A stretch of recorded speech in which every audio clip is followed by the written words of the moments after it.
Hello and welcome to this special edition of Dialogue coming to you from Shanghai. I'm Yang Rui. Located in the middle of the Chinese coastline and at the mouth of the Yangtze River, Shanghai is internationally known as the business engine of the country. I'm standing right here at the Shanghai Xintiandi, the most exclusive shopping, relaxation and entertainment area, while the townhouse where late Chairman Mao Zedong and his 12 colleagues founded the Communist Party of China is just one street away.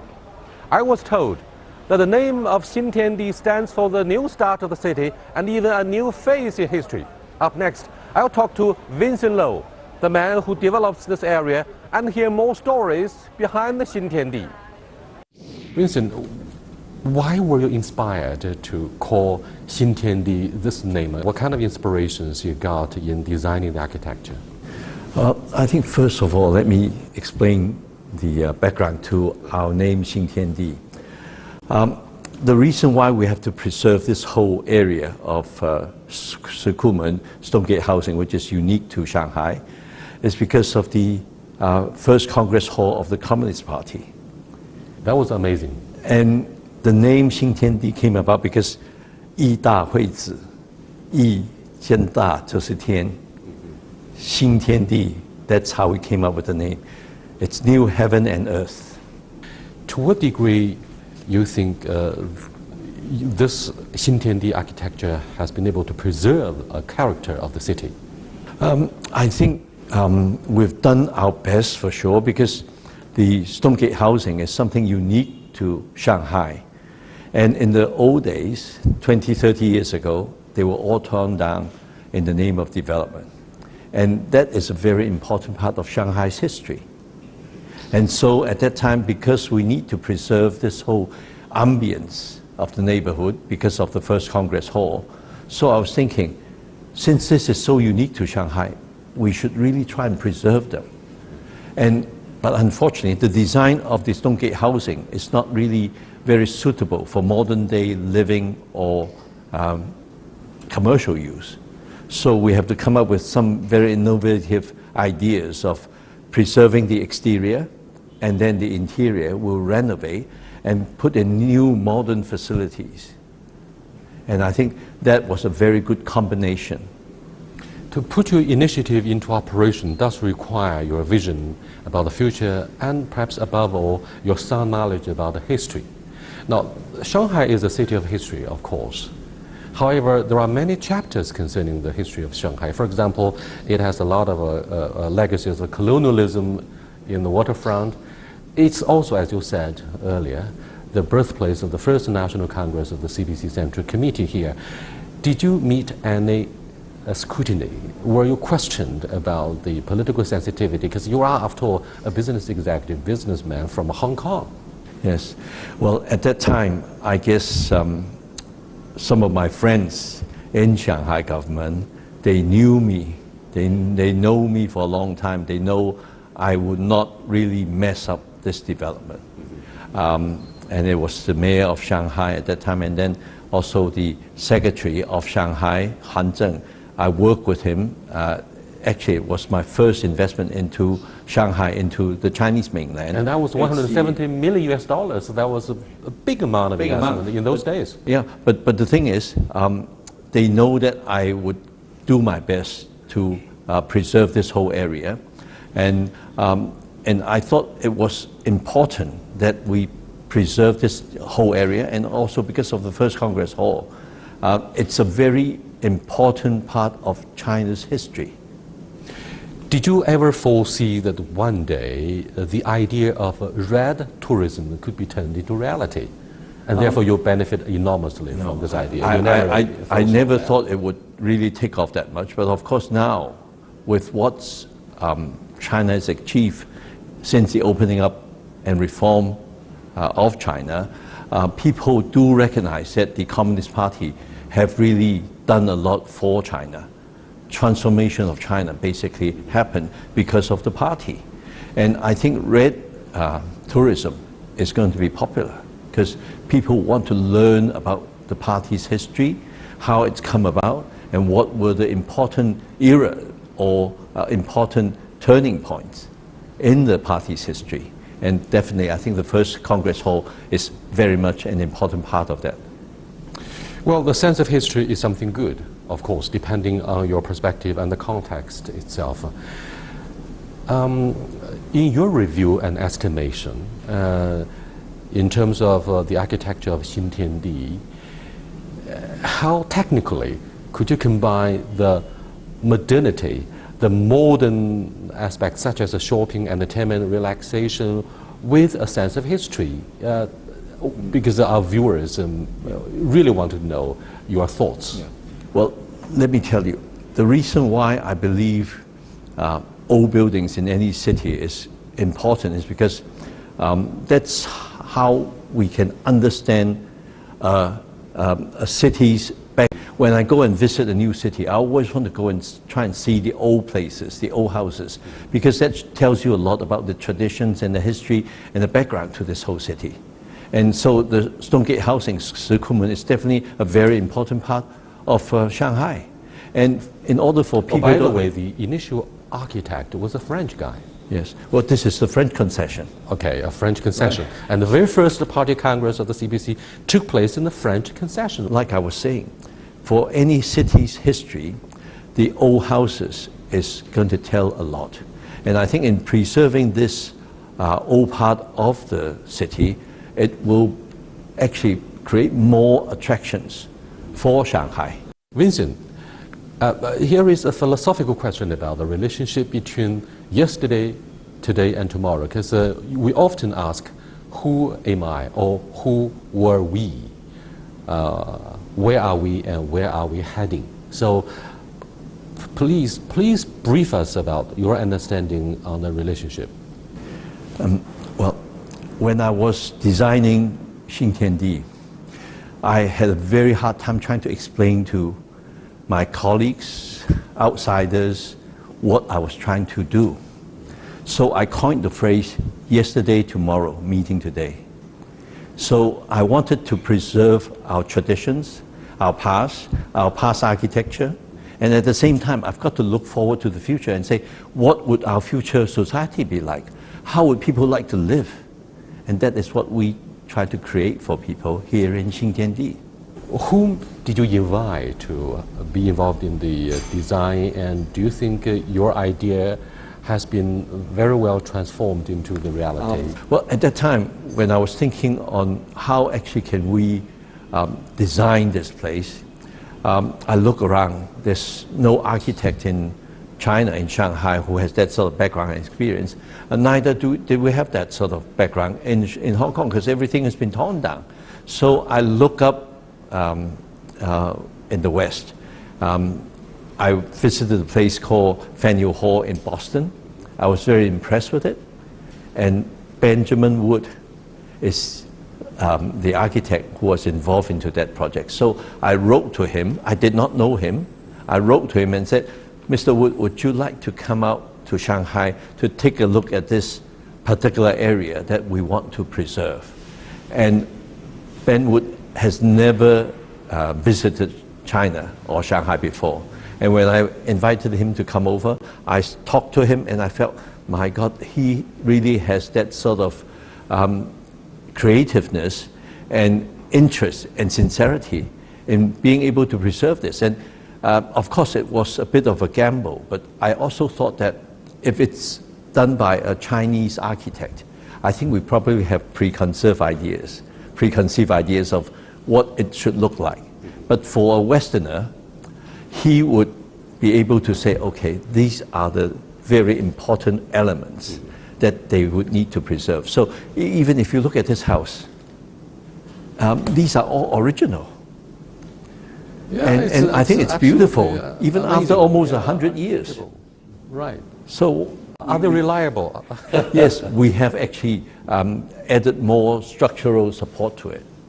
So it's safe. It's safe, of course. Now, to play it safe, despite the political overtones of the name Xintiandi itself, do you think as a businessman you have to keep a distance from the ideology of the government?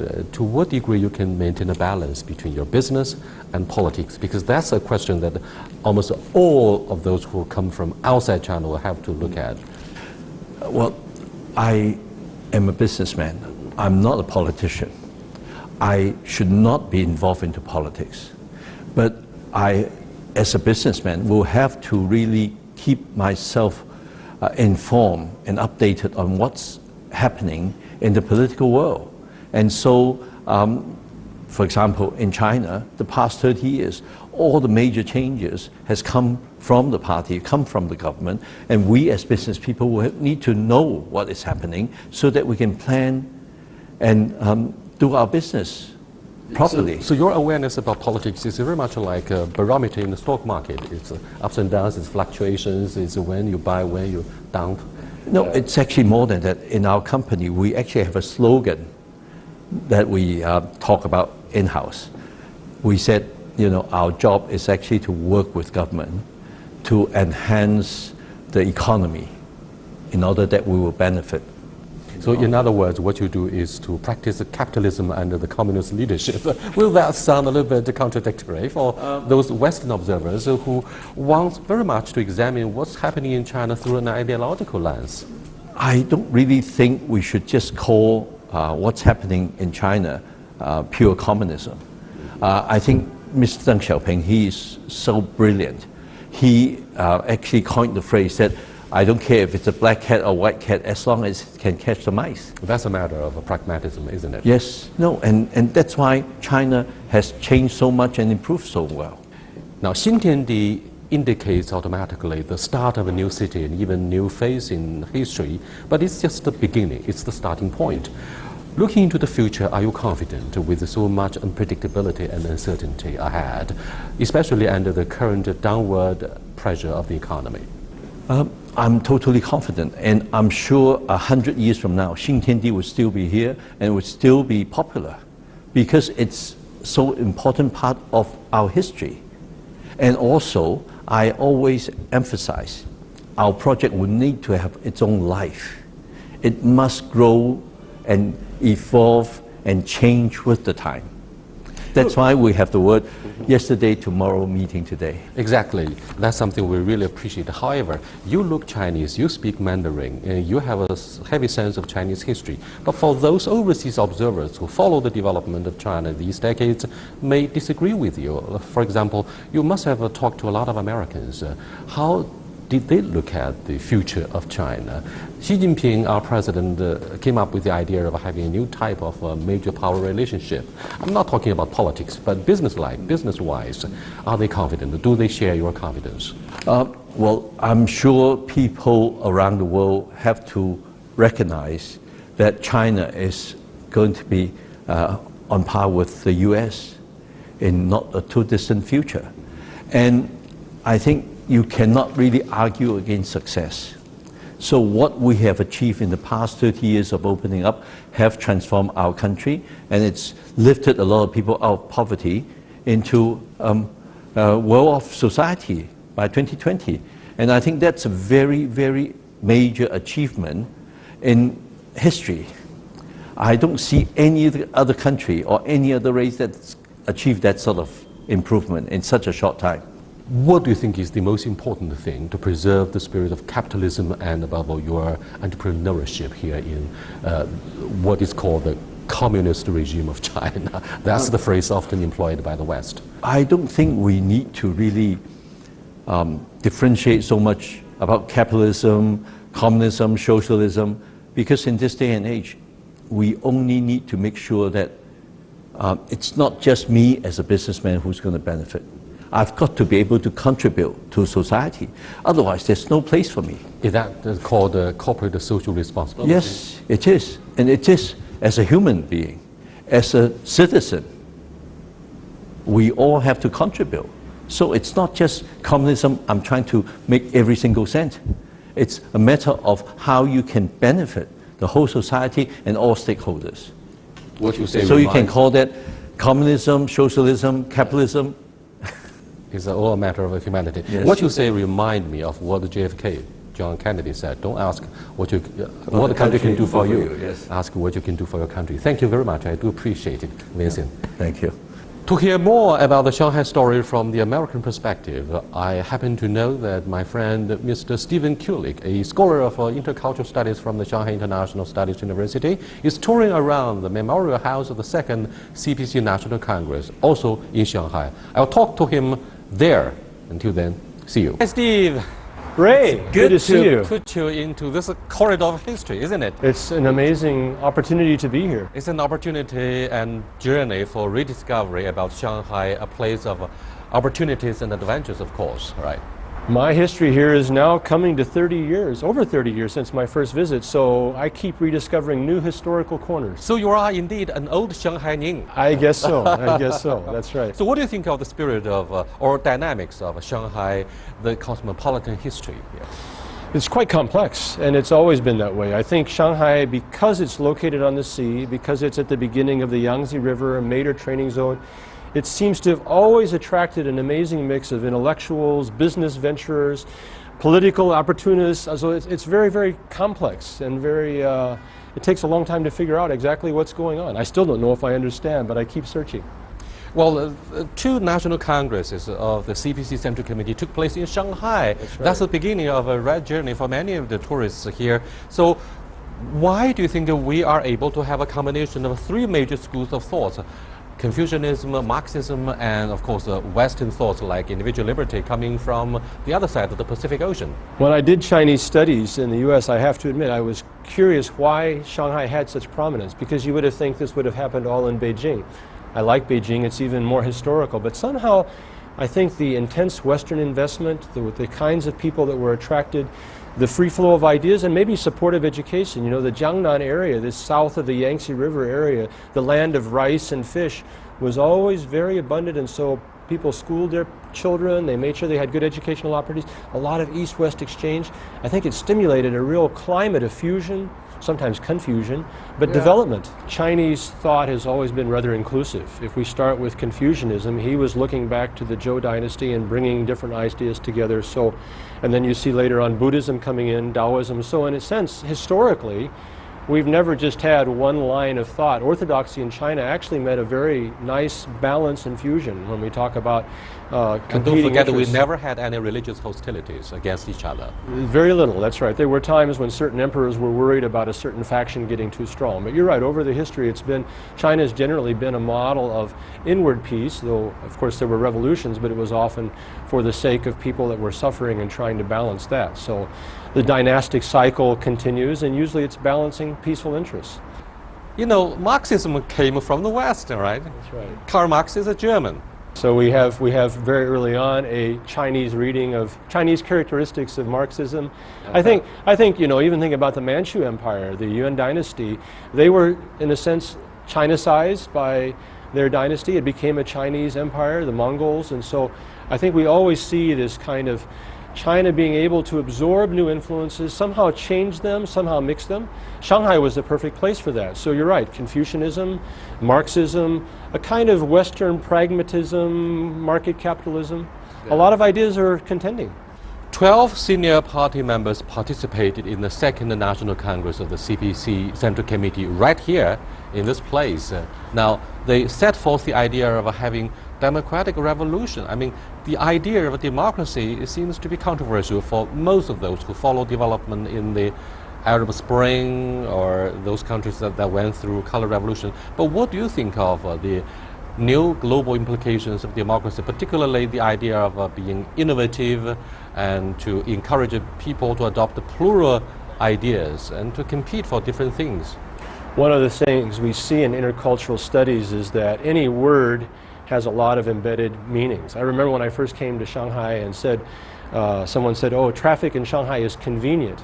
I thought, for me, convenient means quick and easy, but they meant, well, you can get from point A to point B by changing 3 buses. So my concept of convenience was narrow, theirs was broad.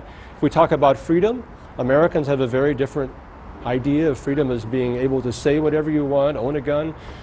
We have economic freedom, we have varieties of freedoms. Democracy is a similar word. If you remember, Zhang Zhidong was already promoting this idea of Chinese essence with the idea of Western science, and so this democrative idea, Mr. Science, Mr. Democracy. I think we've seen this competing of ideas. 德先生 cited Mr. Democracy, Mr. Science were the hallmark of the May the 4th movement. That's right. Which was compared to the Chinese equivalent of the Enlightenment movement. That's right. That took place in the early 20th century. But what do you think of the resilience and flexibility of the Communist Party of China, which despite the end of the Cold War was able to move forward and to encourage the whole population to realize the China dream? And what's your understanding about China dream? Yeah, I can talk about the China dream. On politics, that's not my area. I'm not an international relations specialist. I focus more on the interpersonal dimension of values and identity.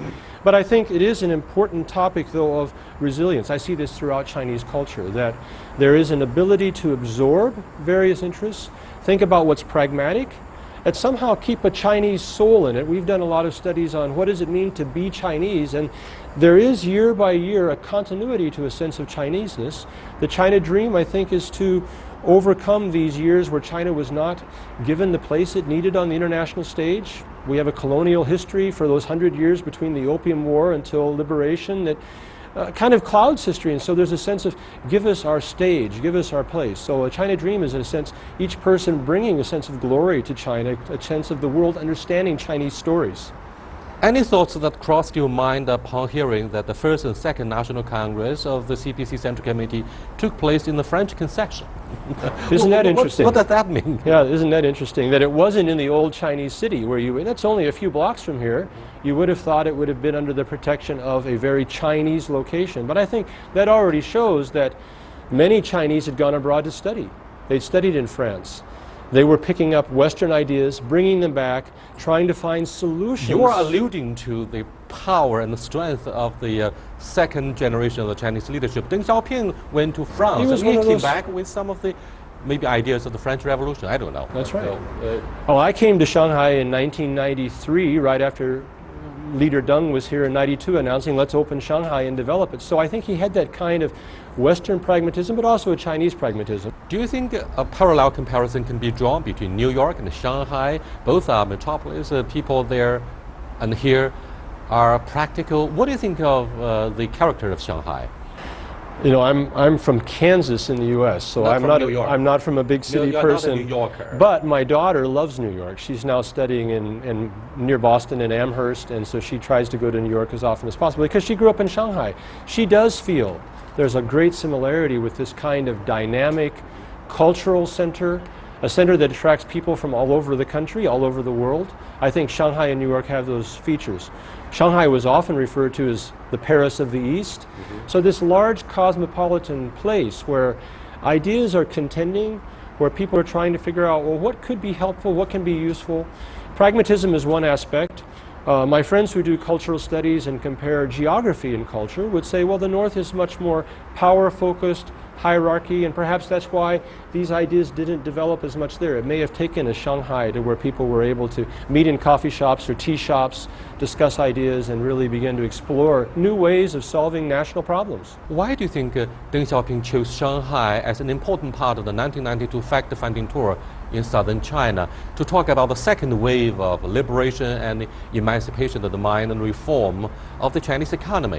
In 1992, he came to Shanghai and he talked about how to further and deepen the reform despite the end of the Cold War.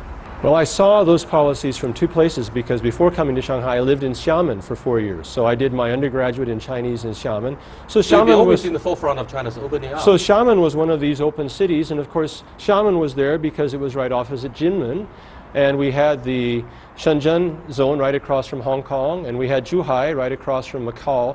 So moving from a kind of regional perspective of Chinese development to actually, let's now look at how does China view the perspective of opening the whole country. Shanghai was very strategic. Historically, that colonial past had to be rectified. There was power imbalance, and so there had to be an economic growth of getting Shanghai back.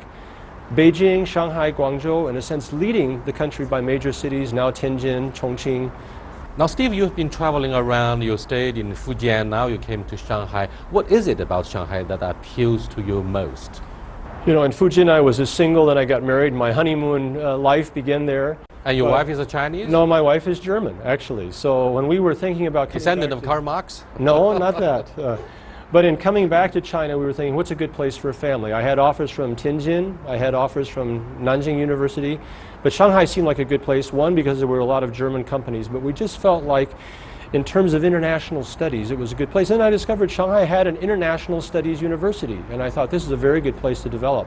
And I've now been there 23 years, so it's turned out to be a wonderful choice. Are you aware that that school is my mother's school? I heard that from my former dean. So we are schoolmates. That's right. Congratulations. Long-term classmates. Yeah. Yeah, and I think Shanghai or Sisu has had a leading role. There's other good international language studies universities in China, but especially in thinking about internationalization. And of course, that's the feature of Shanghai. So hosting international conferences, I've been seeking to develop international exchanges for my students. We were the first group in China to actually sign an agreement with an overseas massive online course, and so we're trying to tell Chinese stories with our intercultural communication course with Future Learn out of London. In a word, you are a beneficiary of globalization and internationalization. One of the hallmarks for such a process, which is full of dynamics, is a free flow of thoughts, and academic exchanges are exactly that kind of interactions, right? It's very important, and I think we want to help students to develop global competence. Actually, our party secretary has talked about, as we develop Shanghai, we really want to be able to interpret the world and really bring these Chinese stories out. So that's what we're really seeking to do. In our next edition of Dialogue, I will travel to my mother school, the Shanghai International Studies University. I'll talk to the students and learn how they look into the future as beneficiary of internationalization and globalization. You're doing a good job. Hope to see you there. I hope so too. Thank you very much for inviting me. Thank you, Steve.